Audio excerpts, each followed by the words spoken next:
that rich radio voice I Ah, love so much. oh.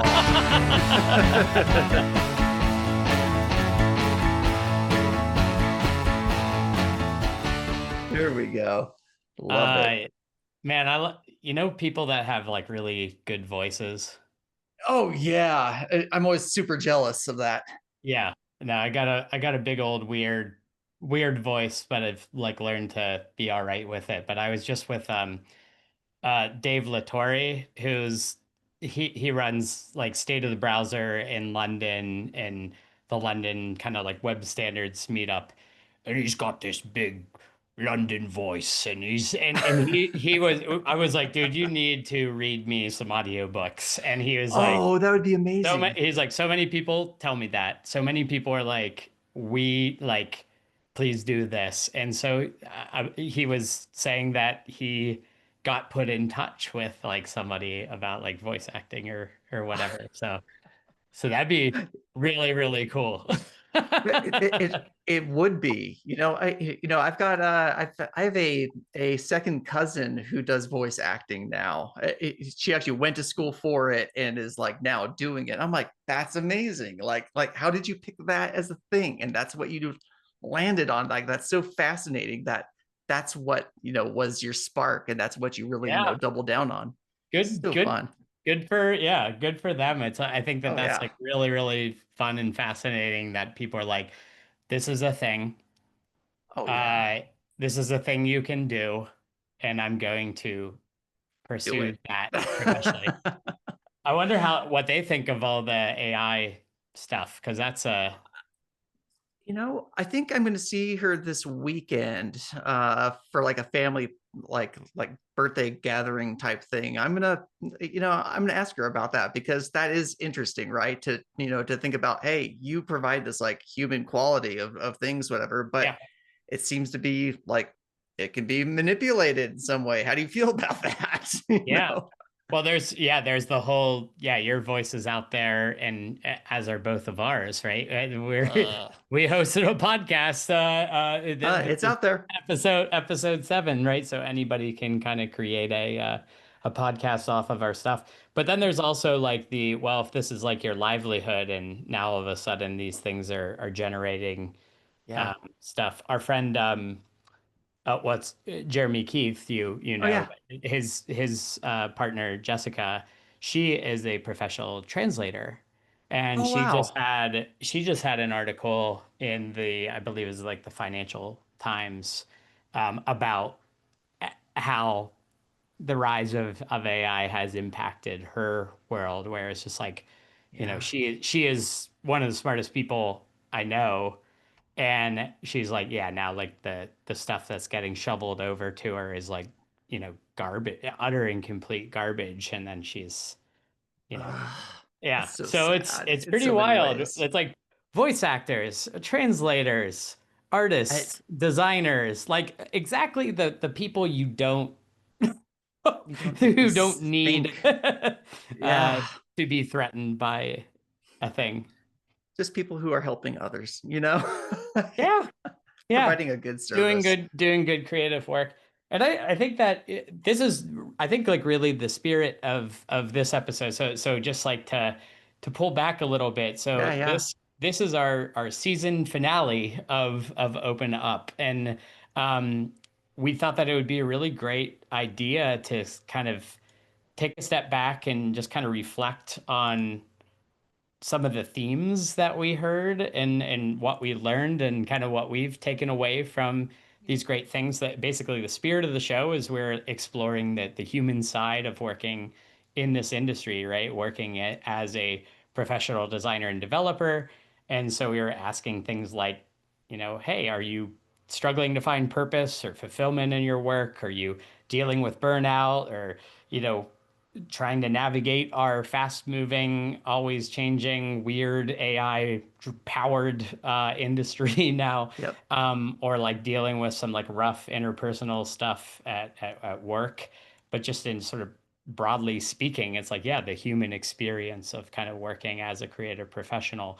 And that was, I think, one of the biggest themes and through lines was this, AI's impact on our field, how everyone is kind of receiving it, what to do about it, where should we be focusing our energy, how to land jobs, especially with this kind of AI force field that kind of was a thing and a theme that emerged from a lot of different people, like people who have lost their job in part because of AI's, entrance onto the scene, but then also the how hard it is to actually connect with human beings to get a new job because there seems to be this AI force field around everything. So maybe that's a place to start, especially since you're just talking about voice actors and translators and all of that stuff. But it's like this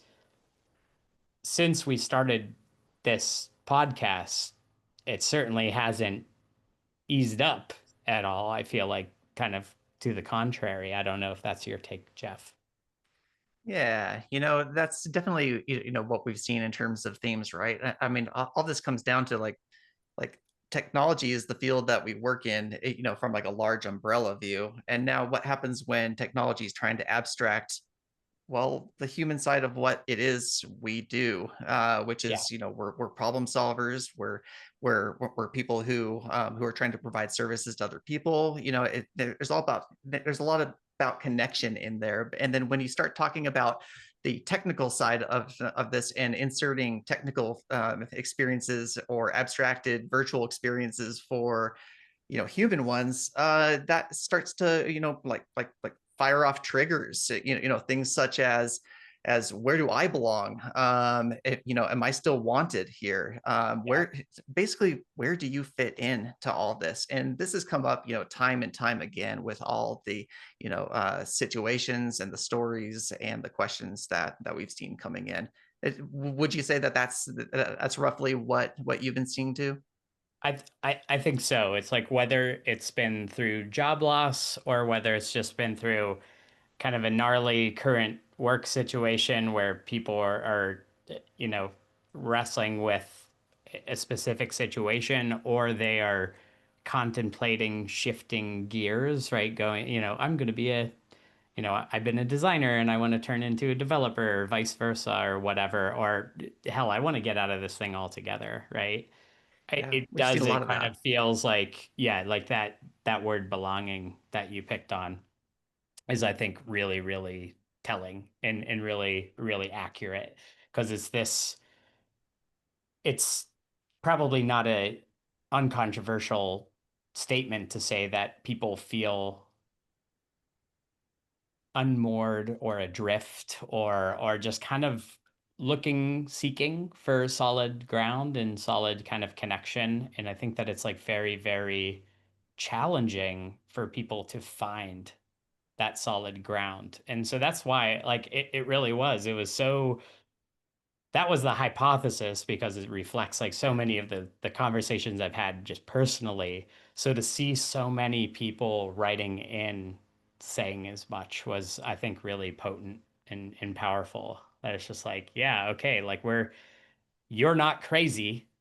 It's not like everyone else is kicking ass and feels totally fine and then you're just the odd person out, that just doesn't have their shit together. No, no, collectively, we are all not thriving, and like this is a really difficult and challenging period of time, specific environments, like transitional times, like all of this stuff. Like there's a lot of big macro level factors at play and I think that that's like probably been one of the through lines in our pieces of advice throughout all of the episodes has been, yeah, you're not crazy. It's actually like you're behaving and reacting exactly as you should to some like pretty gnarly macro level situations.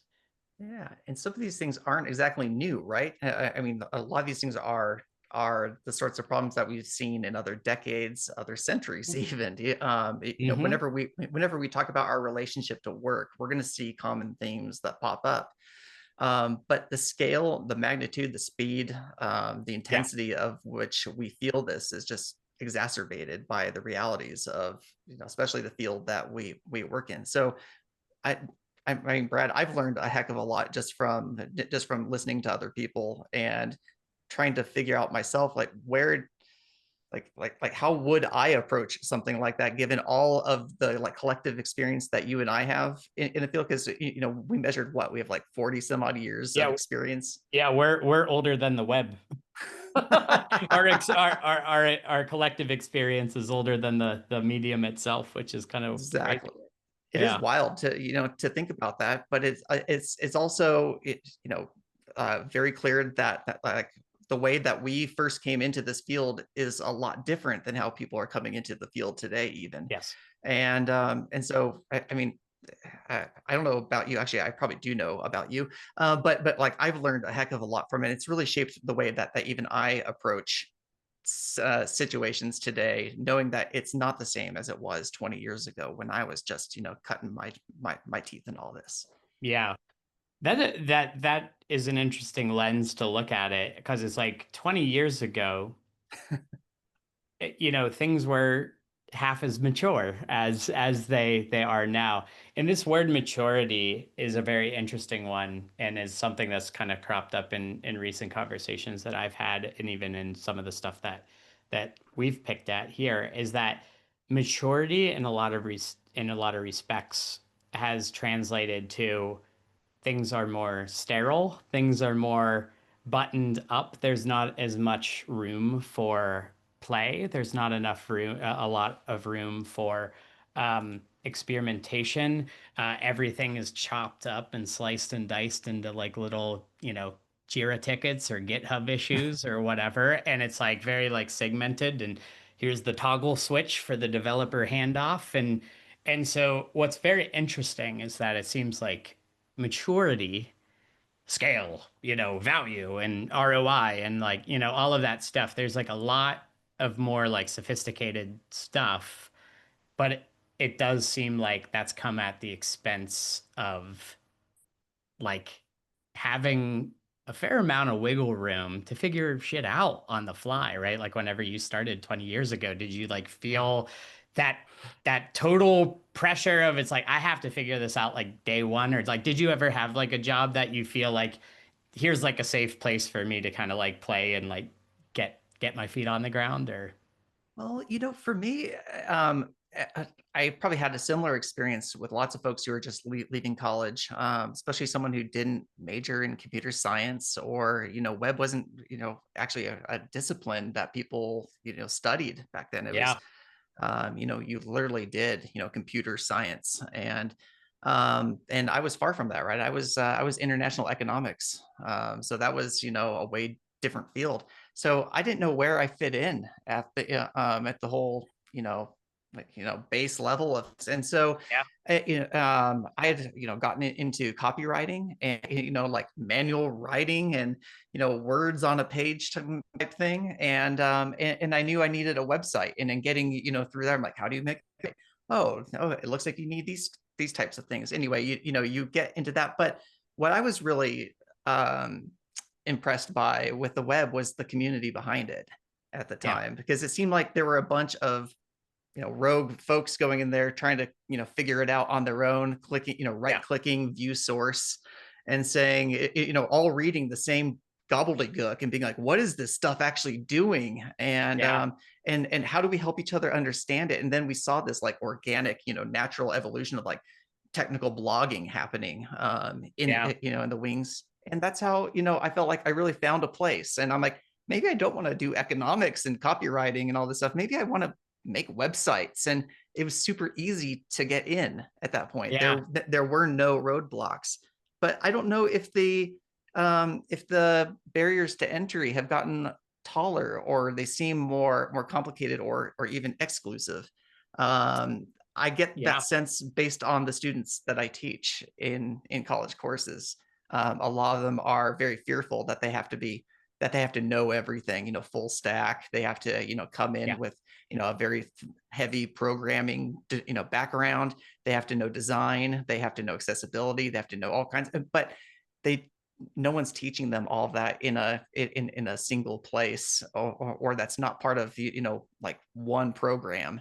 That's many disciplines coming together, and where you find that community to come in, they don't have that. So in some Yeah. ways, my classes are like where I try to start that little community to help folks feel like you have a little tribe here. Yes. Now let's connect you to the bigger tribe, because there is a lot happening, and the web is a big place, and there's enough room for all of us. Yeah. And that's really what I try to like show, because I don't know if I was starting today, if I would feel that same sense of like welcome or like Yeah. belonging that I initially experienced when I got into it. No, no. And that's why you're doing such a great service to the next generation by reminding people that that exists and that is possible. I think that yeah, like as part of this maturity, again, it's like it's more buttoned up. I think that there's a couple things that come to mind is like Mm. when we first got started, best practices weren't really a thing because it was all still being born, right? So there's, you Tables might for be layout. Let's lucky. do it. Yeah, exactly. So there's almost kind of like a comfort in knowing that it's like there's not really a right way to do this because this technology is literally just emerging right now. Yeah. And whereas now you fast forward 20 years and there's this, oh, what's like the best practice? And Yeah. there is, and that just inherently sets up a looking over your shoulder, a fear, a am I doing this right? Whereas back Yes. in the day, it was like, yeah, there wasn't a lot of established right ways to do things. And No, so not at that all. was kind of liberating and really fostered that like, hey, yeah, like I'm working on this, I'm struggling with this thing. Like that's how I started blogging was just Yep. going, boy, oh boy, I'm like really swinging and missing here. And like, here's what I've tried. Has anybody else figured this out? And like, whenever I just got that like one answer to my problems, and that was the same deal with like the early days of Twitter. It was like, oh man, this is amazing. I could like ask questions and like real people will Yeah. answer them. Holy moly, right? Yeah. And now it does feel like the social media landscape, I think, changing a lot has a lot to do with this feeling where it's like you go on LinkedIn and it feels like you got to be Jeez. peacocking like no Yeah. other. Like you got to Yeah. have your feathers on full display if you want to go out there and say, I don't know what I'm doing. That's probably not what you're trying to do on in LinkedIn territory. Like the affordances of the platform are like there to for you to be a thought leader and you know what the hell you're doing and all of that. So there's not a lot of room for vulnerability there. Um, Yeah, I don't absolutely. know. I mean, it's more like groupthink in that sense, right? You're trying to figure out like what do I need to conform to, as opposed to what can I experiment with and what can I get wrong. I mean, I loved, you're like, yeah, I'm just swinging in missing here. Like that to me, that could be the title of my autobiography. I'm just swinging and missing here. Swinging and missing. That's yeah, exactly. But I don't know if the landscape feels as safe that way anymore No. to just experiment. You're expected to have the right answers, because the right answers are at our fingertips everywhere. And now it's even baked in further, because people can just put a prompt in and get some semblance of a Yeah. coherent, Yeah. like, yeah, that technically works, but is that right? I Yeah. don't know. Yeah. Yeah. Yeah. It's and that and like a couple of generations of I think like people coming out of boot camps and stuff like that, which is not to knock the boot camps, but I do think that it's like there's been kind of as time has gone on and emphasis on kind of specific tools and technologies and things that you find in a bulleted list on a resume or on a job listing that you could say, yeah, yes, I have React experience or I have this. It's like you're kind of positioning yourself and your skills to like land that job, which like is amazing. But at the Yeah. same time, like that need, especially now, I think like that need for that sort of basement level, really kind of foundational stuff is really critical and really important. And there is like, I feel like a growing concern that it's like, yeah, a bunch of software is out there working and nobody knows how or why, and we are really hoping that this doesn't fail on us, because it's like there doesn't seem to be like that same emphasis on sort of the basement level stuff. And what's concerning about that is that this is this perpetual loop where it's just like that, yes, like we're generating all these things, and then hopefully we can figure out how to get the things to generate the fixes to the things. And you just end up in this like very, very bizarre land. And not a lot of people feel safe to say, like, hey, like maybe we need to be reevaluating this, but also like maybe I need these like more foundational skills. Like I think that that's like been really turned up Yes, to 11 with the totally. AI stuff. Like kind of started with like framework land. And again, this is not a Yeah, knock on these tools, but it's like React was like such like a huge moment, I feel like, in the field, that like a lot of people who do front end web development were like, ooh, I certainly felt that pressure to be like, I gotta get on I this have to know train. I gotta this. like learn this. This seems really important. And now with this, it just seems to be like taking it to a whole new level. It's just like AI, all the things. Yeah, And if you're not on this train, if you're not like figuring this out right now, you're going to be left behind. Meanwhile, those foundational skills are are and have always been really necessary, especially as like everything else is kind of changing. But there's been yeah, this really kind of shift in the last like number of years, like towards this like kind of faster moving stuff at the expense of learning the basics, getting things down, and then also having the room, having the safety, having the runway to get your head around it, to get some experience under your belt. Um, that's missing now. That's missing. It's yeah, like everybody's like, when you get the gig, you best be able to, perform from day one. Like it seems like the whole environment is not set up to actually help yeah. people and help people level up. Yeah, and I like what you're talking about too, about this whole idea of like we need to acquire all these skills and we have to know all this in order to get the job we want. Because if you look today, at least I don't know, it seems to me every at least other day, maybe every 3 days, I see some sort of post somewhere. Someone's like, "Well, I lost my job. I'm looking," or it's, "Boy, there's my 1,000th rejection in the last 5 days." Yeah. And these are people who have an incredible amount of skills, Yeah. who can code and design circles around me, all day long. Yeah. And that makes me feel like, what kind of hope do I have if I lose work or anything? But we always tend to forget too that, what's the best way to get a job usually. It has nothing to do with with what specific tools you have, what bullet points are on your resume. Yeah. It comes down to the human connection, right? It's someone you Yeah. know. It's someone who is invested in you and that you're invested in. It's not like the surface level, hey, I give you a clap on LinkedIn type thing. Did you see my post and look at how many impressions I got on it?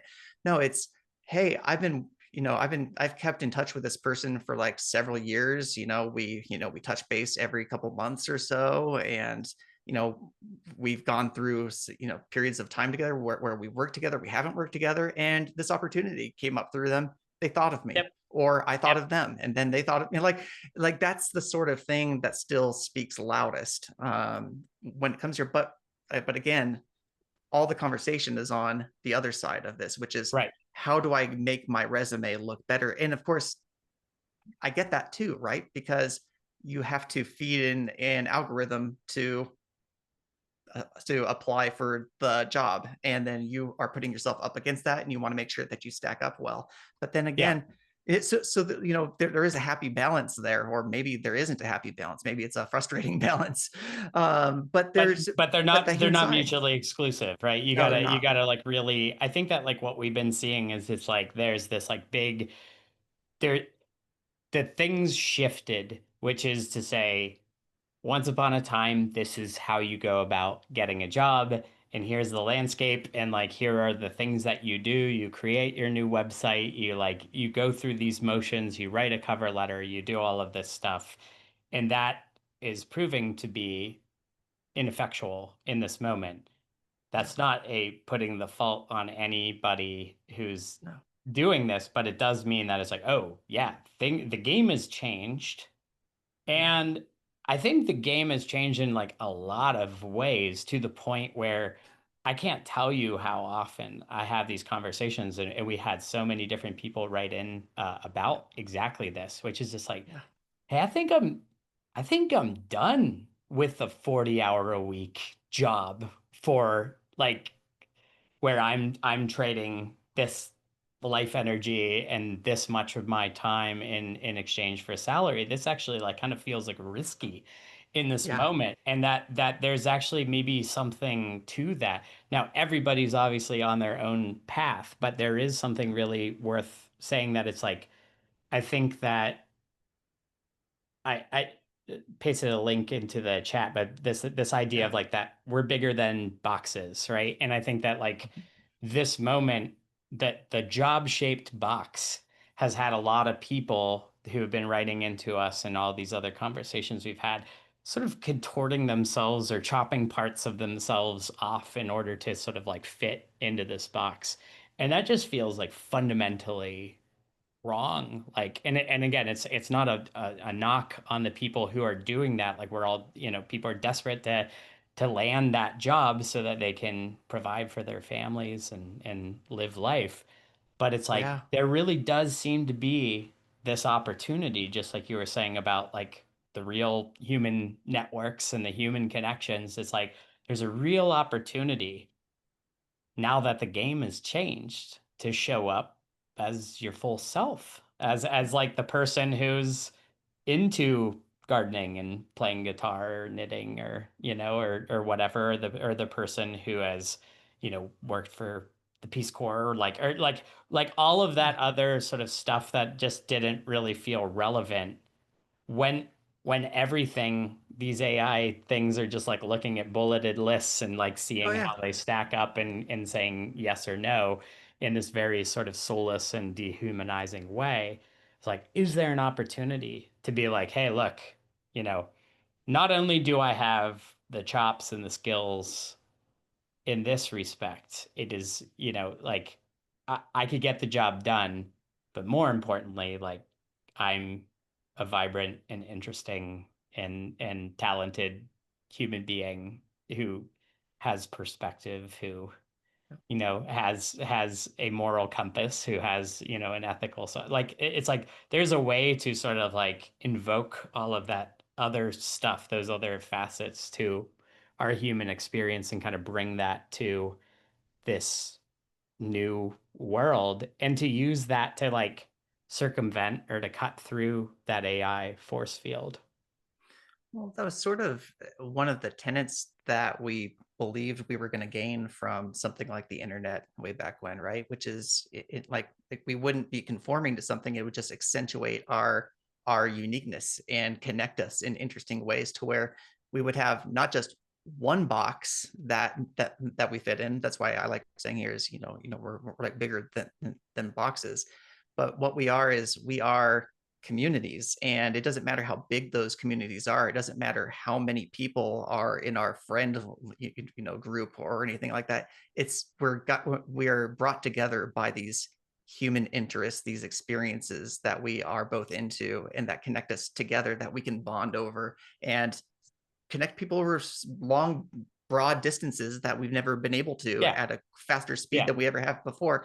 But we've been reduced to two big boxes in most of our interactions. You're this or you're that. You're right or you're wrong. Yep. You're red or you're blue. You're this or, like, Yep. and that's really the unfortunate outcome of how things have like shaped up, is that we feel like we have to conform to something, as opposed to that we could show up as we are, and have that contribute to something that's much bigger. Yeah, no, 100%. It's yeah, like binaries are so incredibly damaging, and very, very, very few things are black and white issues. And it feels like if there's been a, you know, d- to say the media landscape over the last 20 years or so has increased polarization is not exactly a controversial statement, I feel like No, I at don't this think stage so of the game. either.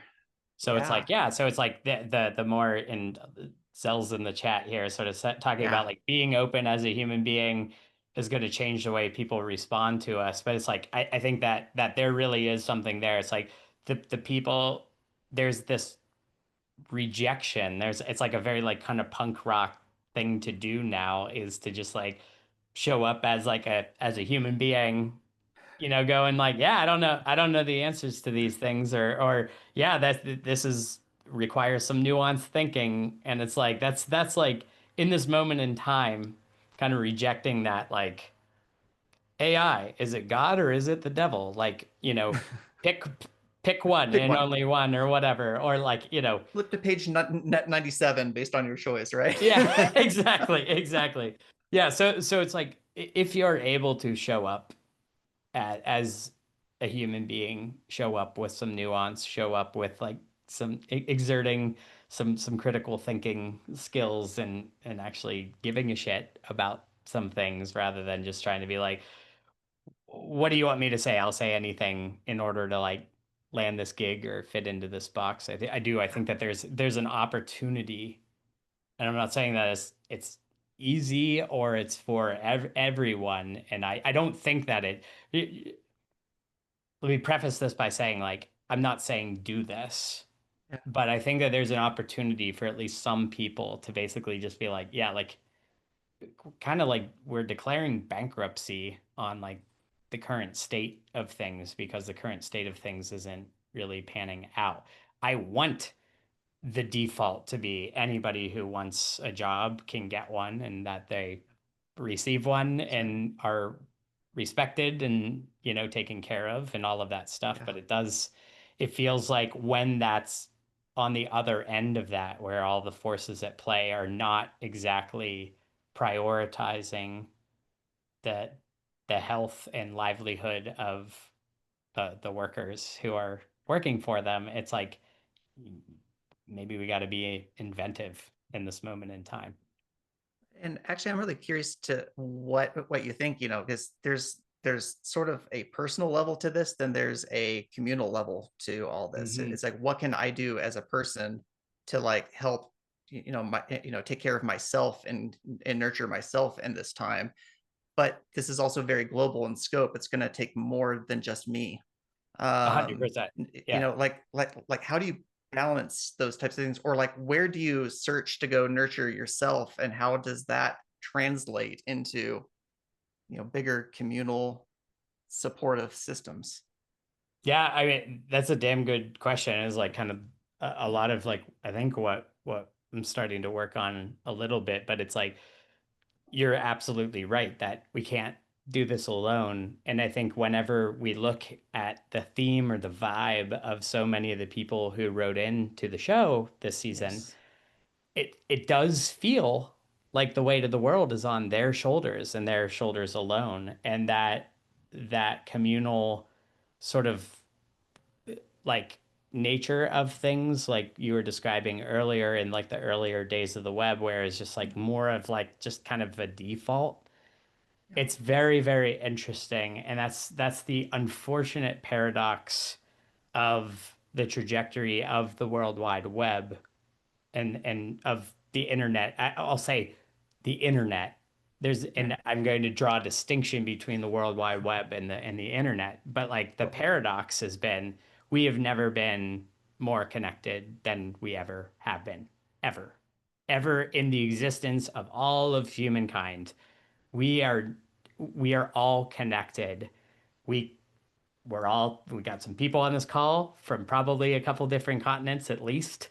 Um, but then, whoever's listening to this, watching this later, might be somewhere else in the world. And at no point in time are we ever just like a quick, sharing a link with somebody away to get Yeah. on a call with that, which is like stunning. Like it's an absolute miracle in technology. And We take yet, it for granted. Yeah. 100%, 100%. And yet, when you look at, you know, data of like, do you feel lonely? Yes or no? And you just like see this like skyrocketing, you know, you know, Well, yes answer to all of this stuff. You see suicide rates, you see like a lot of different things.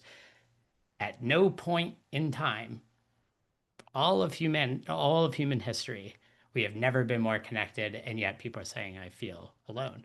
And the people who have yeah. written into this show saying like I'm trying to figure this out and I'm trying to like where do I where do I perch? Like where's like the solid ground for me to stand on? I think that's Yeah. really been just like such a theme.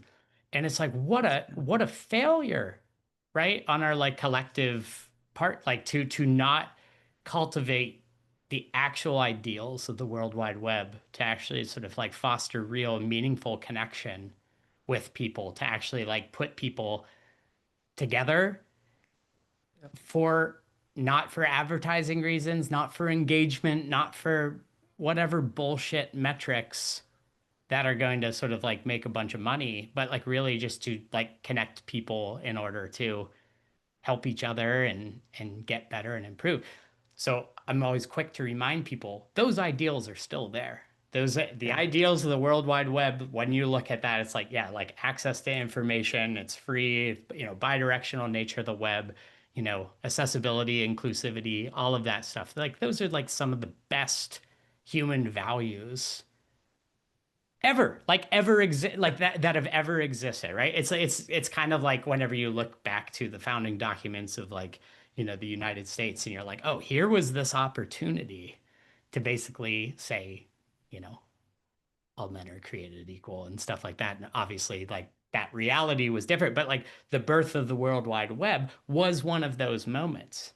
And it's still powering all of this stuff, but it's just we've just gone on like a weird trajectory, and you know, these certain there have been certain gravitational forces, I think, that have kind of like really like led people into a lot of these like walled gardens, and you feel a lot of like pressure, and you feel like you need to be there because everybody else is there, but like your attention's being gamed, right? It's not actually for your benefit. There's a lot of stuff that as I've been kind of digging into this a bit more, I'm just like, boy, oh boy, these things could have had like way different outcomes had the right values been in place.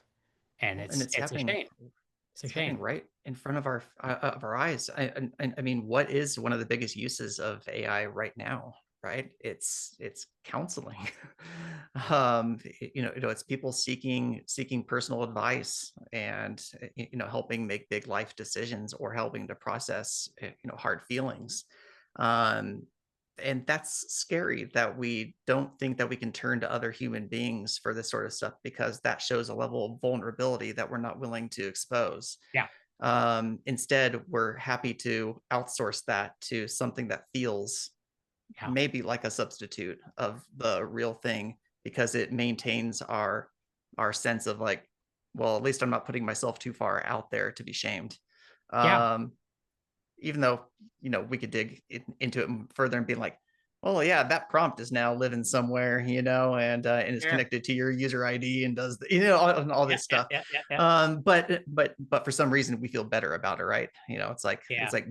buying the embarrassing itch cream on Amazon instead of having to go and like Right. buy it from the like live checker, right?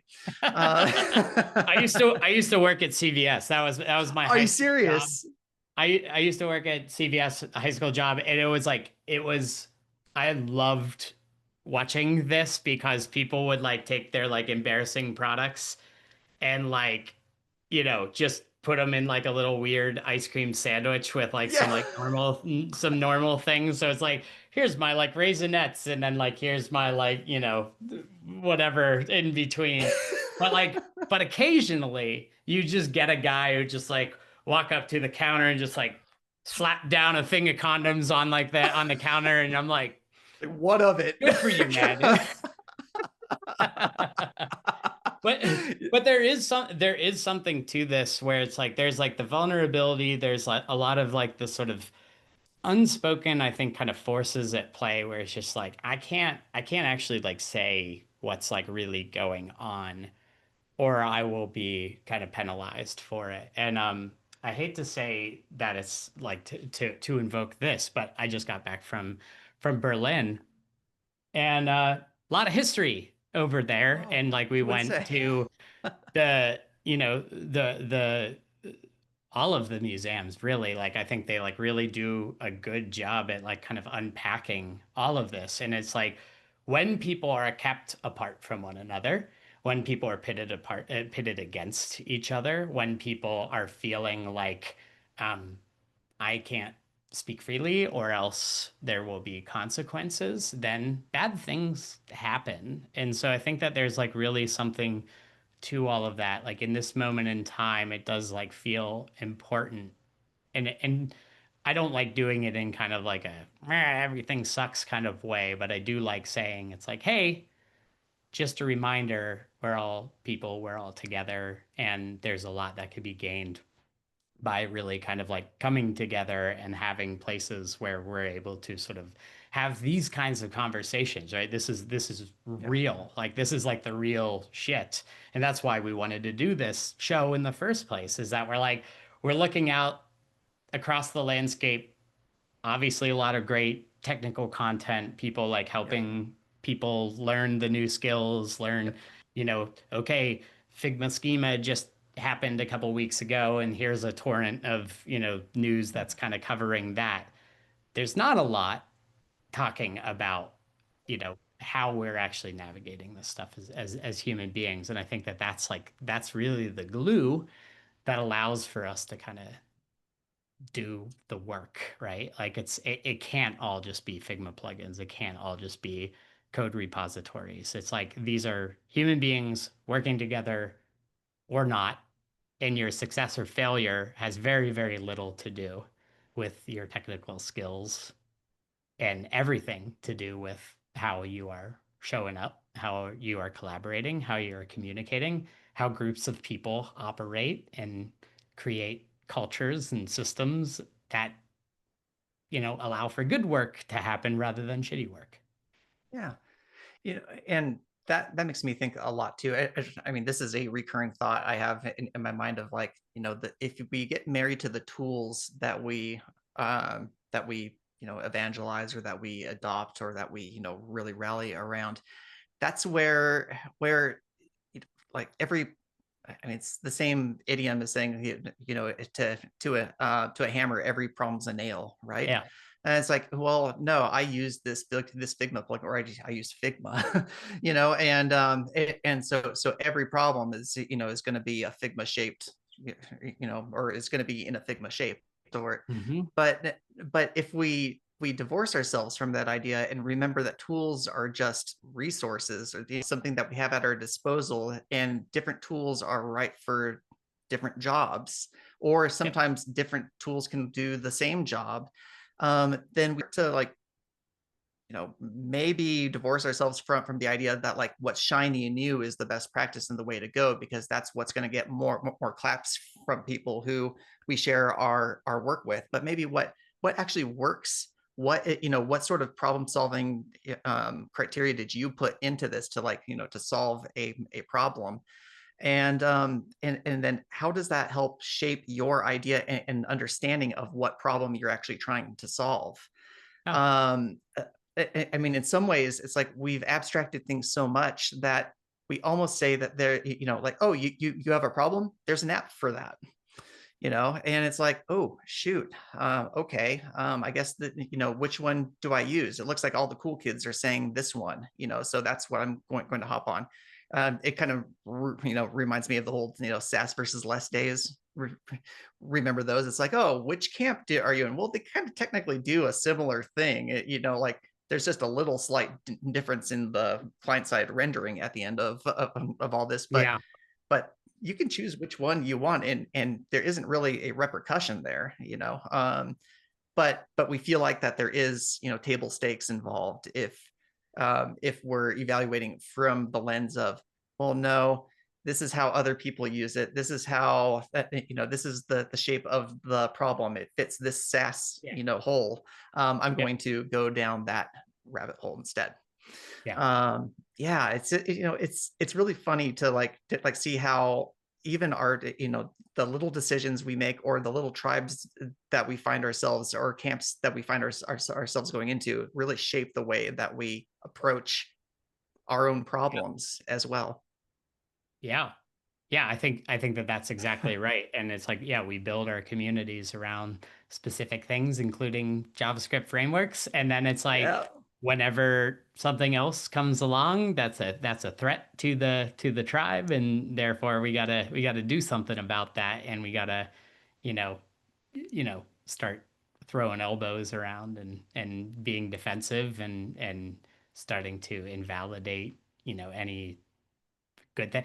It's yeah, tribalism. That's the thing. Zell, you're in the chat. Do you want to jump up here? You want to join in on the fun here? I think he should. I think you should. It's not to put you on the spot, but like since you're in here, you're saying a lot of great stuff. Do we have to unmute him, or does he Yeah, we might need to do that? unmute him. Sorry, were you guys talking about me? Because I just had to. There he is. Yeah. Yeah, there he is. Hey, Hooray! Zell. Good to Hey, see you. Nice Zell. to see you. Hey, it's good to see you. Have we met in person before? I don't think so. I don't think so. Yeah, I see your name around a lot, but yeah, it's so good to meet you. Yeah, it's good to meet you too. Yeah. Well, Well, well, tell me about tribalism, because your realm is in the JavaScript lands, right? So you have like a front row seat to all of this stuff, right? Well, I guess there's at least in the past, right? There's a problem with people wanting to get onto the framework uh, trend of things, like there's React, Vue, Svelte over basic JavaScript, and I think that train has somehow left the station already. So there's never going back to basic JavaScript, unfortunately, for most people nowadays. But the ones who may see value are still there, so it's not like completely um, non-existent for most people. But what I'm also seeing is that when there is the React camp are generally very averse to other camps. Like the Vue Mm. camp is like, no, this is best. And then the newbies are just evaluating what other people are saying and being afraid to, go into one or another. And they're gonna like the PMs are going around saying, all right, there are more libraries here, so the ecosystem is stronger here, so we should go there and not go anywhere else. And well, yeah. the developers like me are gonna go like, but I don't really like React the way they do things, so I'm gonna hop on Svelte or something else because it kind of seems to make it easy for me to code. That kind of stuff. It's messy. Yeah. And you're also in an interesting boat, not just from the framework perspective of things, but you're an educator on top of that. You've developed courses, really widely used courses like JavaScript today stuff, and like where do you see people coming into this from a learning standpoint? Because you could be seen as an entry point into something that is part of like a bigger community of sorts. And in fact, you have developed a community of students behind your courses. Even how does that translate into what you're seeing with tribalism in general? Does that stifle people getting involved in the community? I, so if I were, let me be honest about this for a Yeah. bit because like in the past like say if I did that like 7 years ago, things would be very different. Like Mm. what happened was I kind of went dark for a little bit. I stopped posting. I handled my other life stuff, and then I dropped off from Google. So that's the unfortunate thing when it comes to the internet, quote unquote walls with like with Google changing the algorithm and all that stuff. Then things became becoming more of a templated that you want it this way instead of the organic content that we used to have. Yeah. Yeah. So there's a little bit of an unfortunate thing where right now it seems like people who are influential seems to be the people who can actually get others on board on something. Hmm. So in my case, when it comes to my course, which is Learn JavaScript, and I teach everything from super beginner all the way to like you can get super advanced going to classes. And my gripe with most um, how other people are teaching is that they teach syntax and then they jump into classes way too early and get people confused. But that's my gripe. And you're coming back into this is that there's this when it comes to tribalism, people follow a leader somewhere. And Yeah. who are the leaders that they are following right now? Are the AI folks, the vibe coding folks. And the people who are saying that, you know, like traditional coding is dead and you kind of have to jump on this train and nothing else. So that's Mm. kind of Yeah. sad to me. Yeah. You're describing something that's very interesting, which is just like there's a bunch of narratives and competing narratives that are out there, right? And at some point, people have to make some decisions on based on the available narratives to them. And when all you're hearing is, yeah, traditional coding is dead and therefore you have to get on board with like this new generation of stuff or whatever, then that ultimately becomes the reality, right? These things in a lot of ways become a self-fulfilling prophecy. And that's where I think that there's like something really interesting, what I've been kind of picking at with a lot of the things that I've been up to, but also like how decisions get made and like how things are successful or not, is it has everything to do with like the value system underneath the narratives. Mm. Because if the narrative is emerging from the, well, we've got a product to sell, and it's less about like there's good products and bad products, right? Like I think like what we're all in the business of are like here's some like foundational like technologies and some like good ideas, and like you're gonna like learn some like core concepts and best practices around some kind of like durable technology like HTML and JavaScript and things like that. And those things feel a little sturdy, right? And to go out there into the world saying, "Hey, it's a good idea for you to like learn these things, irrespective of where you're at in your career. These are good. You're going to be able to hang your hat on these ideas and these concepts like a number of years from now."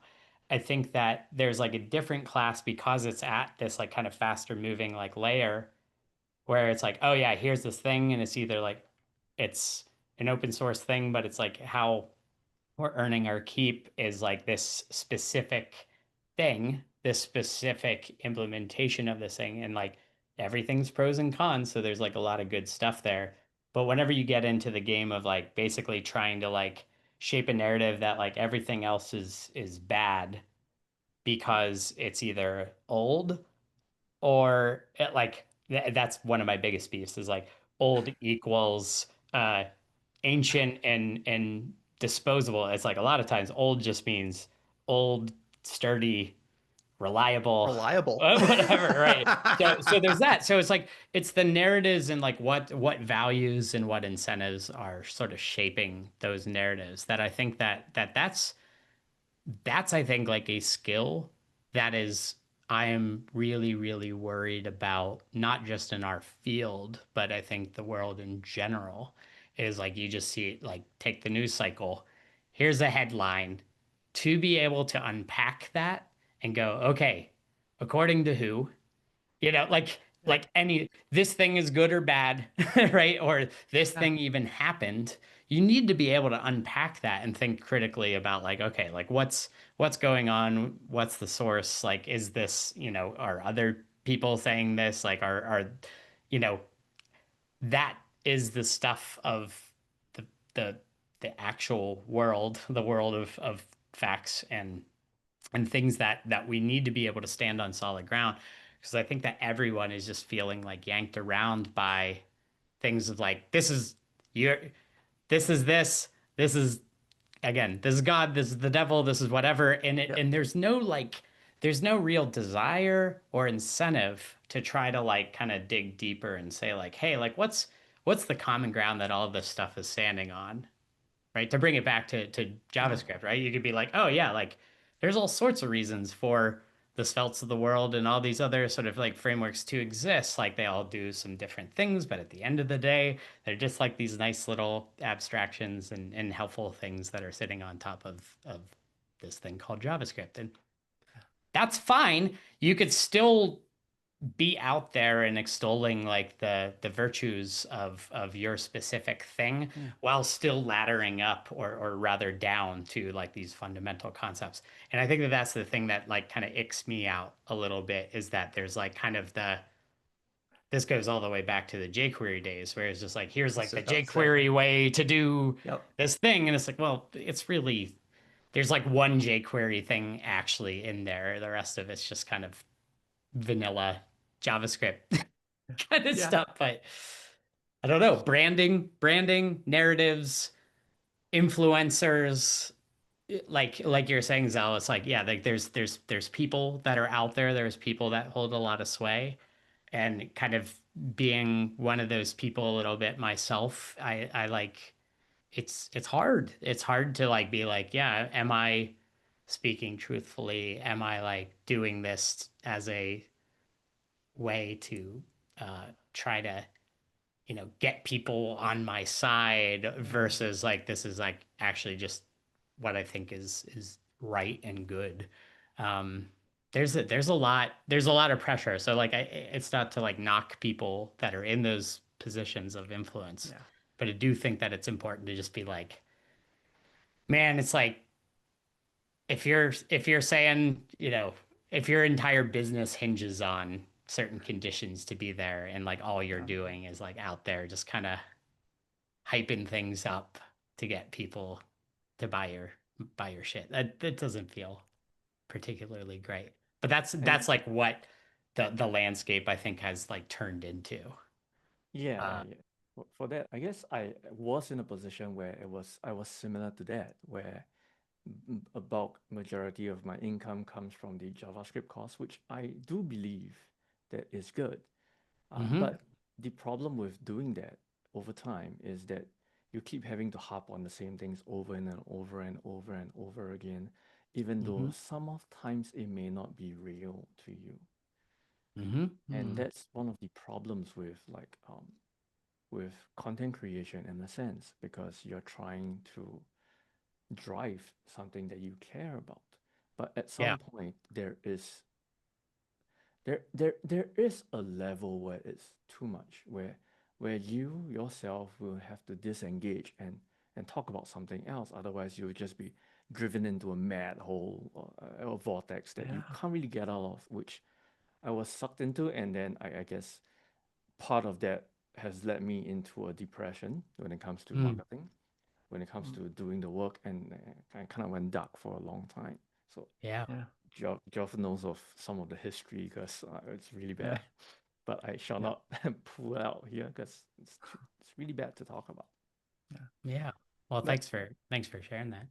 yeah, and with regards to what you're saying, I guess I got 2 points if I can remember what I was trying to think about.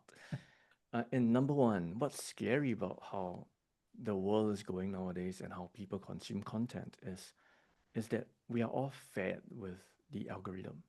Like say if you go on Instagram for like marketing related stuff, you just get fed with huge amounts of the same kind of content saying that this will work.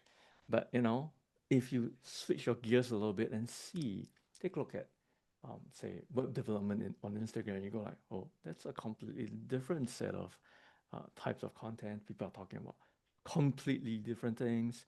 And Yeah. the algorithm that feeds the social bubble, and Yeah. we are caused to think that the world is like that from what we see, and that's all the information that we have because Yeah. we are suckered into that grind and thinking that that's all we can do and why we have to do. But if we begin to broaden up again and really say go out there into meetups, which is super old, super ancient. Yeah, Like I guess that was where I started off with when I first began. Since they're still fun. we were talking But about origin but story, that's just it. That's just it. It's like right? just because the concept is old Yeah, doesn't yeah, mean yeah, that yeah, it's like, oh yeah, like that didn't work. It's like, no, meeting up in person. Who'd have thought that's like one of the best ways to yep, re-inject some passion and stuff in there. Especially and it sounds like you're like alluding to this. It's like there's we're all susceptible to this where there's like this pull and like I should be doing this or I need to be doing this and I need to be keeping up to speed. And like whether you're on the learning end or even like the teaching end, like that gravitational pull is strong. And I think that like one of the things, Geoff, is it fair to say that I think that hopefully in this season of the show, we've been like trying to like remind people that we're bigger than our jobs, Yes. that it's like it's the the relentless fire hose of technology. And Yes. so like you're saying, the content around it is like we need to recognize it for what it is, which is like a giant fire hose, a never-ending fire hose that you're never gonna be done with catching up on everything. Like it's that that's not how this works. So it's like really important to kind of like reclaim who you are and transcend like, oh, I'm Zell the JavaScript person, or I'm Brad the design system person, or Yeah. whatever. It's like we have to like kind of find balance, right? We have to find balance, and that the other aspects of our lives are not for the longest time. It seems like anything that wasn't your profession was like just considered this like the word hobby was Yes. almost used as like a pejorative.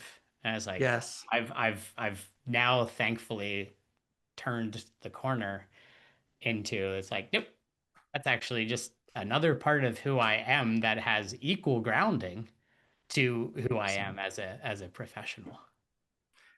Absolutely. And I mean, Brad, we've talked a lot about this offline, but I mean, when you actually like respect the types of things that actually drive you and you have passion for, it opens up so many other doors and perspectives to how you view life, how you view yourself, how you view other people. I Yeah. mean, and I mean, I've shared on this show too that like, yeah, I got deep into music stuff. And I mean, you're like, yeah, music all the way, because I mean, we've all seen you as Brad, the music guy too. But because of that, not just treating music as a hobby, but as something that I'm actually interested in and like being productive with. It's really shaped the way of like how I spend my time, the sorts of questions I even ask, the sort of everyday things I think about, the way I tackle certain problems. I now think about things. Not everything is a nail-sized problem Yeah. anymore. Yeah. Um, but of course, to Zell's point, if everything that you're consuming is algorithm driven and forcing a bubble of sorts, you're going to be stuck in that thinking, that Yeah. insular thinking that looks global in nature because you're able to like reach people from all corners of the world, but the actual thinking of it's very small. Yeah, yeah, right. Yeah, it is that like perpetuating sort of cycle. It's like a little bit of bold homework for anybody who's like, yeah, I fall prey to the algorithmic feeds. It's like Yep. go find something. You don't have to unsubscribe from them all, but go unsubscribe to something that you feel is pulling you in a direction, something that is just like excitedly and enthusiastically talking about a thing that you should absolutely be on board with. And if you're not being on board with this, then you're going to be like left behind. and I hate to say it, but it's like the affordances of Instagram, of YouTube, of the rest of it, like really drive that very like hyperbolic, like even there, that's the trick, is like it's like there's a bunch of substance there. There's like some real stuff there, but it's like packaged and presented in this hyperbolic way that actually isn't healthy. So it's like let's come back to our friends and the hosts of this show, which is like Smashing Magazine. It's like here's Yeah. like durable, like old school blogging, like Yeah. find Zell, your newsletter, like whatever, like there are people out there who are like saying the same shit, but not packaging it up as this like if you're not like you know getting on this right now, like you're going to be behind. So that's one piece of bold homework, is like find one of those things that pops into your feed and just unsubscribe from it, Yeah. and allow yourself to just be a little lighter. Instead, go learn from a less hyperbolic source. You're going to get the same information without all the oh shit, oh shit, oh shit. Am I doing it right? Am I doing it wrong? Oh my Yeah. God. Well, and also, I mean, we can apply this to our everyday lives too, not just our work in the types of like work tools we decide on, but even in your consumerist habits, right? Yep. We could say like, well, if I want to find something that I need to buy real quick, it's really easy just to hop on Amazon. They probably have it. They have such a long tail of things. Like, someone's got it. But maybe just one day, try going somewhere else. Just try Yep. it. Just try going to like, I mean, geez, I put a band together off of people from Craigslist. Why not? Craigslist talk about old. It's not just for Ooh. like creeps anymore. Oh, sure. Yeah. No, Yeah, it yeah, never has been. totally. I've gotten so much like gear and good stuff off Yeah. Craigslist. Yeah. And it's That's still amazing. it's still great, but like normally, I might have looked towards a certain social network because that's where I have instant connections Yeah. to, and maybe it would have been easy just lean into something. But I was like, no, I want to find new people, new perspectives, get outside my comfort zone a bit, and try to do something different. And it's like, well, Craigslist still exists. It's still one of the best design sites I've ever used. Yeah. And Amazing. yeah, and guess what? Some of my best friends today came straight from Craigslist. Oh, wow. That's beautiful. I love it. I love it. And I think that that's a testament to, it's like this stuff isn't necessarily difficult, right? Like that's the thing that I've been really like kind of picking at, especially as like technology kind of continues to advance. Craigslist, man, that's about as beautiful of a website Yes. as there ever was. Here's some blue Oh, hyperlinks that are 2 clicks, I can get to anywhere. connecting people together. And there you Yeah, go. And it's yeah. like It still works. it still works. It still works. Yeah. And it's like you don't need to design a meta universe. We No. don't all need VR headsets in order to do this stuff. Like it's like very, very like this is kind of there's been this real recurring theme, I think, in this conversation, but I think throughout. And if there is a theme of this entire show, it's I think like really reconnecting with our humanity. So things like meetups, things like getting together and having actual chats, things like talking about your hobbies, things like talking about the hard parts of working Mhm. in this field, things like the painful feelings and the anxious feelings of losing a job or yeah, being depressed Yeah. over like the state of things. It's like this is like the actual human experience, and we need to be able to talk about this stuff for a lot of reasons, but it does work. It begs the question, and we've been picking at it in our conversation today, is it's like, well, why haven't we been having these? Like what's actually been Yeah. preventing people from having these kinds of conversations? and you get into some really fascinating answers, right? The algorithms and a lot of these forces that are working against people. And again, there's this paradox, there's this irony that we've never been more connected, and yet it's like Yes. everyone is feeling like, yeah, pitted against each other, or like I can't be vulnerable here. I can't say that I don't know this thing, or else people are gonna dogpile on me and Yep. shout at me and Well, that's a woof. real, yeah, that's a real concern. It is scary, and it's not just us in this field. I mean, our kids feel it too in their schools and with their friends as well, and they're being born into this. We didn't necessarily have that same level of, so like accelerated peer pressure when we were in junior high, high school. All this stuff was, not quite there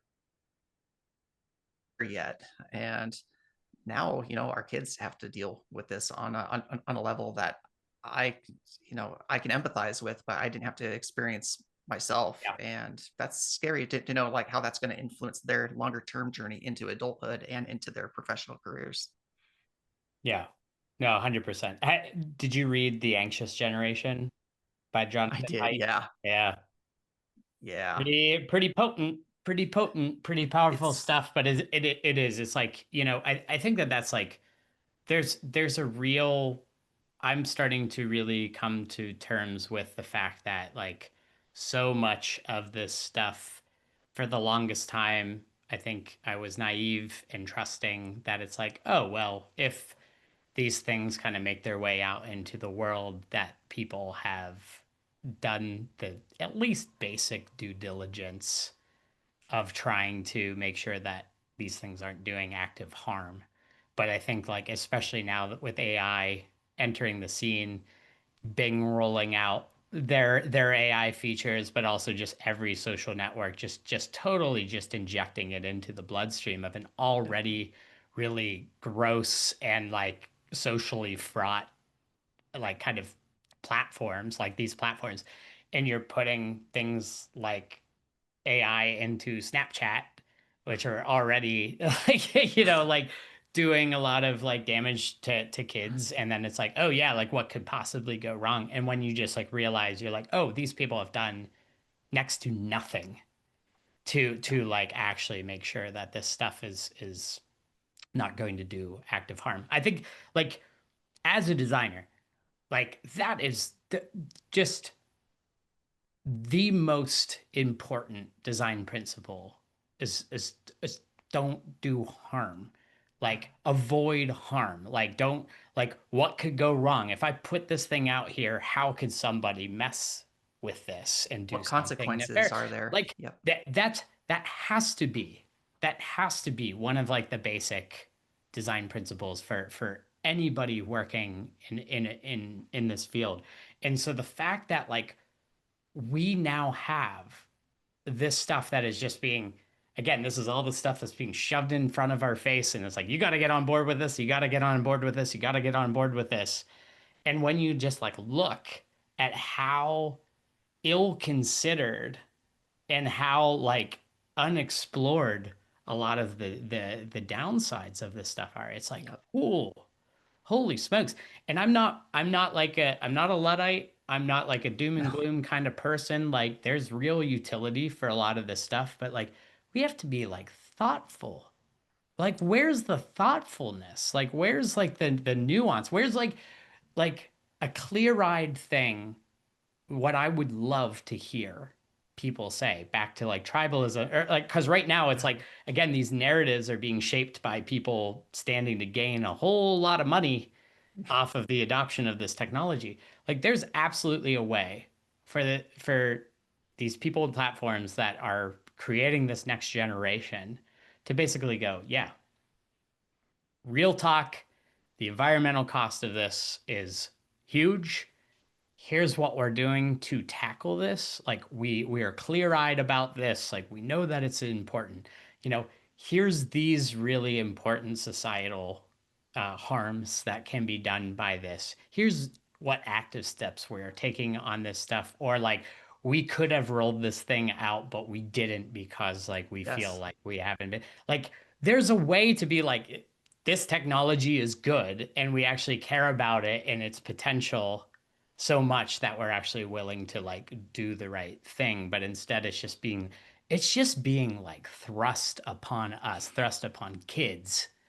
And it's just as reckless, as like wholeheartedly reckless. Like Uh, we have to do better. Like and I think the spirit of this show is just like behind all of this shit is human beings, right? Like we are all like we're helping design and build these platforms that then end up impacting how we think and behave and stuff. So like we have to connect the yeah. dots, create like connect the complete the loop, right? We're building platforms that end up influencing our thinking, and we end up in this weird ass like kind of Yeah. loop where we're building things that ultimately damage ourselves, our mental health, or physical health, or societal health, and like we have to break that loop because right now it things don't feel like they're on the right trajectory, and Mm. the answer is not, oh, just like make ChatGPT 6 will fix all of these things. It's like we really do. We need like a return to humanity and to really like remind ourselves what the fuck all of this is for. Like Well, how in the world are have we gotten so off track? remember when like tech releases used to be so iterative, where it was like, hey, here's this like this device or this app that does one thing extremely well, and it's well Hmm. designed around that. I mean, you could even say like the iPhone 1, was like was like really thought out. It was elegant. It felt good in your hand, and it did a couple things really well, including making phone calls. Yep. And I mean, we saw that in the evolution of things like the iPod too, right? It starts Hmm. off just like a physical wheel, then a digital wheel type thing. Then it goes from black and white screen to color screen to images on the screen to all of a sudden you have a full screen on there. And it was like every little step of the way is iterative towards, yeah, you make a lot of money with this stuff, but you're actually solving real problems at the time on a scale that feels responsible and is easy to keep up with. In fact, you anticipate it to where people are standing in line for it. But now, when the table stakes are, no, we're going to change the world. Like we're going to change the way everyone thinks. We're going to change the whole nature of research and communication and human connection. um, all of a sudden it's like, wait, what exactly are you trying to solve? And you're taking these huge moon shots out there that don't have any thought around the what the latent consequences could possibly be. Yeah. um Change the world. Like this is change the world. How? For yeah, for why, how, and change the world. What do you mean by that? yeah, Because like I think that again, it's like these things are changing the world. Things like Facebook and Twitter and the rest of them have changed the world, right? The internet yeah, has changed the world. AI will change the world. This is why everything comes back to values. yes, Why, like to what ends? Like what are we driving towards? yeah. And at this stage in the game, and like this is like way more like ranty than I like ever am, but it's like it's very, very difficult with again without the appropriate like kind of like narratives and actual sort of like realistic thinking, like in actions and words coming from these people, like it really does just seem like, yeah, just trust us on this. We're gonna change the world. It's all good. Just like give us, more money to do Yeah, it. And it just feels so gross. And that's where like I've been sort of yeah, like holding up the history of the World Wide Web up against this new generation and to look at the value systems behind them. And I think that there's like some really interesting lessons to be learned from there because again, like when you come back to those principles of the World Wide Web, you're talking about educating the world, making information available to yes, people. You're talking about, accessibility to anyone, and to really like connect the world at a real human level. And oh, by the way, it wasn't like, yeah, and buy my software, right, Yeah. in order to do this, right? And here's the license to the World Wide Web, and you get this many www tokens per month or whatever, right? It's like there's a reason why it was created that way, right? Why those decisions were made. Tim Berners-Lee could have been, the Sam Altman of his time Totally. had he wanted to, go that route. Probably wouldn't have shaken out the way that it did, but that's the parallel, right? And so it's like it's really important to look at the value systems behind all of this stuff because it's like the technology is neither good nor evil, nor is it neutral, right? And that's like one of the quotes, and I'd have to look up uh the source of that quote. I just quoted it in a thing, but I can't remember the name off the top of my.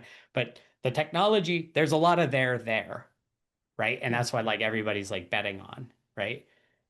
There's also a lot of downsides to that technology that we need to be able to have more nuanced and thoughtful conversations about and realistic conversations, not try to sweep it under the rug, not try to go, oh, look over there, a bird. It's like we have to be able to be clear-eyed about the good and the bad and the ugly and the hard and all of that stuff and have those conversations. Well, yeah, So, I agree. so yeah. Well, without vision or value or purpose behind something, what's the ground that you're staking into, right? Mhm. And if those things are absent, then it's going to be an insatiable desire to keep going, to get attention, to earn money.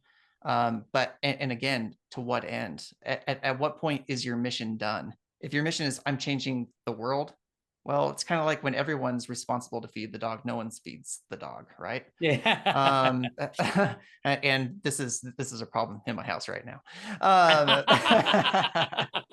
Yep. But it's like if your goal is like we're gonna one size fits all, fix everything wholesale. Well, your job is never going to be done. I mean, Zell, you're working on like a framework, a component system right now, and we were just messaging earlier, like I'm never done with this. It can just keep going because there's always something else you can do with it. But how do you keep the stakes low for yourself and iterative in a sense to where it's sane, but you're like growing responsibly into a certain end. And once you reach that end, you can say, I'm done until it needs to do something else. But I think because and I mean I could get super, I'll jump on the whole rant train too, Brad. But because we pair something as egalitarian as the web with something that's innately self-motivated and self-driven, or drives selfishness like capitalism, we're at odds between two different value systems that are just inherently incompatible. So Yeah.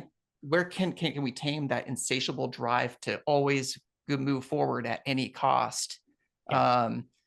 to actually solving real problems that meet people's needs at the end of Yeah, the day? I think that's it, and it's like I'll put like a little bit of nuance there because it's like there's like capitalism, which in and of itself is Yeah. just like, hey, here's a coffee mug, like I need a coffee mug, cool, there you go, Yep. transaction, good, wholesome, healthy, that's how the world goes, versus the whole hyper capitalistic like kind of hockey stick, yeah, like by any means possible, like that's I think the thing that we need to tamp down and that we need to sort of like help reintroduce this word called enough into the equation, which is just like, hey, you know what? Like Yeah.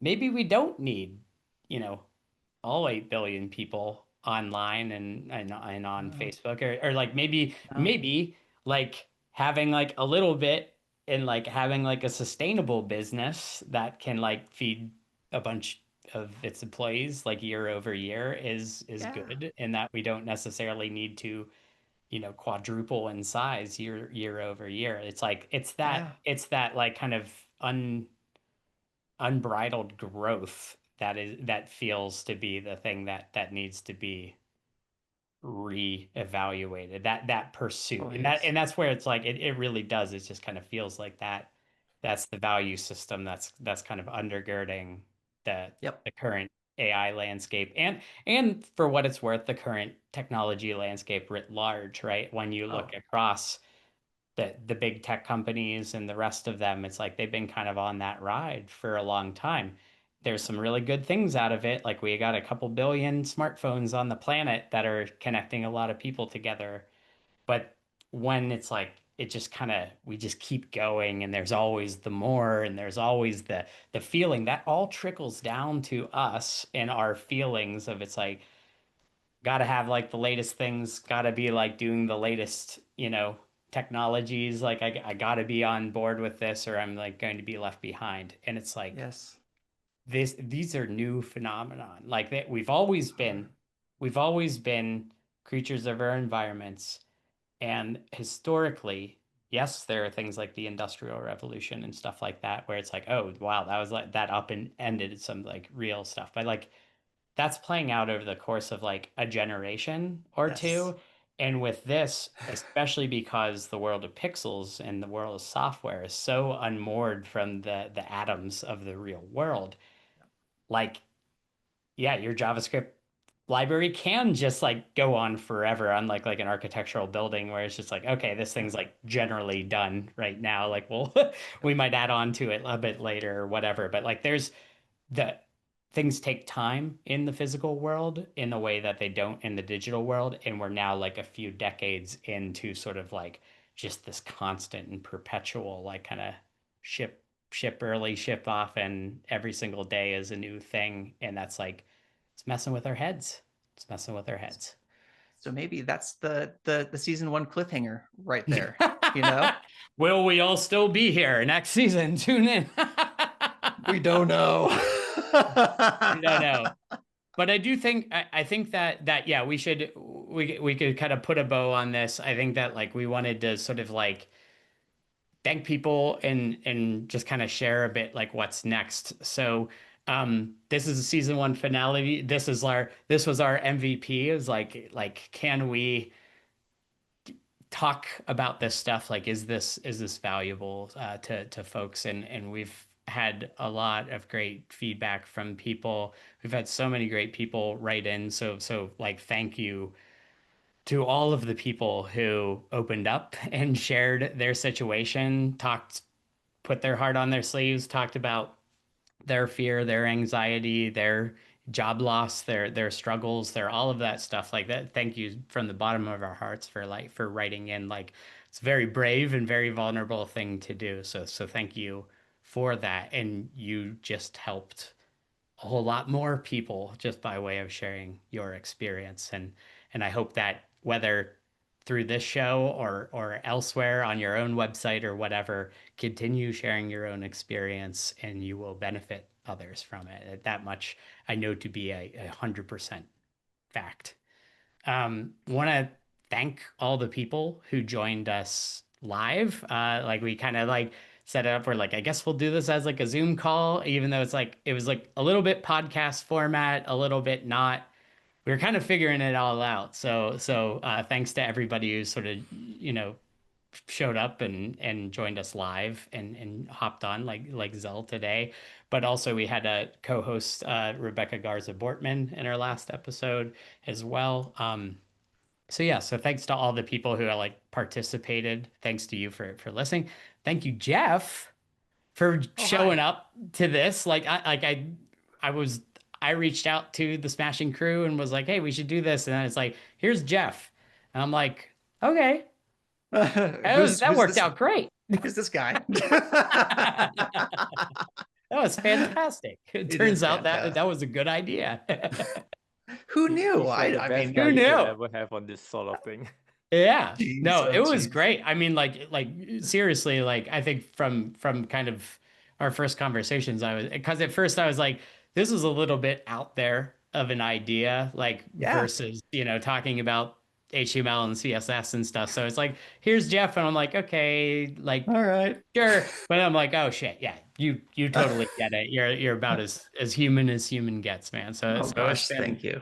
it's been a lot of fun to unpack this stuff with you and learn from you and your experience, and that's been great. So No, I feel like I gained an even greater friend out of it. So thank yeah, you. You know, that's this is great. fun.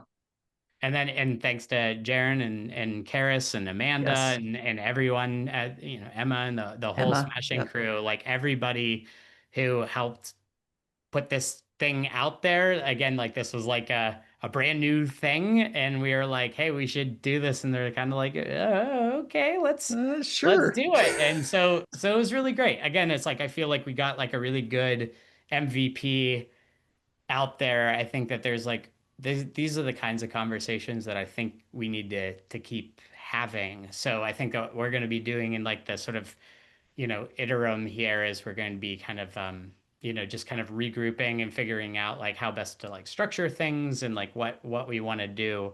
But I think that we'll figure out what the next steps are.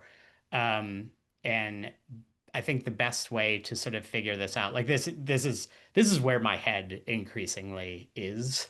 So I'm going to be rolling out kind of a bunch of different things kind of on the horizon. So I think the best way you could kind of stay up to date with kind of what I'm doing, what I'm thinking, as well as what's next for this show and elsewhere, is you could sign up for my newsletter. It's bradfrost.com/newsletter. And I also have another podcast that is going to kind of continue going. We kind of release that every like 2 or 3 weeks called Wake Up Excited. So if you look up Wake Up Excited .show, I believe it is, Nice. that is a podcast where I interview exuberant and creative people about living a fulfilling life. So very similar kind of terrain that we're covering, but it's less of like a write-in advice show and more of just like kind of talking to people who really see the world differently and kind of trying to learn from people who are optimistic and energetic and enthusiastic. And uh, it's been really, really fun. There have been some really hilarious conversations to date. So yeah, so my newsletter though is like where we're going to be doing sort of like giving updates on this, keeping the spirit of this stuff going, working on some kind of secret as of right now stuff that's kind of picking at this stuff in more detail. So the newsletter is where to find me. Geoff, how could people stay up to date with you until we meet Oh, again? gosh, if you're more interested in my work, that would be over at CSS Tricks or Smash and Magazine. If you are more interested in me, jeffgraham.me. Heck yeah. And again, and Greg, I'm like seeing you on here and stuff as well. Like, thank you again, like Yes, to the thanks. matching crew for making all of this happen. Like, this is really, really a dream come true. And I feel like it's been very, very validating to be able to sort of talk with people in this different way. It's been like, I think a really like kind of welcome addition. It's not, it's also not an either or thing, right? And that's why I like really like this kind of like being through smashing is like, oh, there's like a bunch of really practical and like technical skills and you're going to like learn these like best practice things, but it's like all of that comes to life Yeah. in the world of human beings, right? And so this really is a great place to be. So continue supporting Smashing. Go to Smashing Conf. Their conferences are second to none. You're going to learn a bunch of Yes. things. You're going to connect with people. There are freaking balloons. There's beanbag chairs. There's like doing workshops and stuff with them. There's like a lot of really kind of, hands-on, practical kind of things that you're going to be able to like take right back to work and do your job better.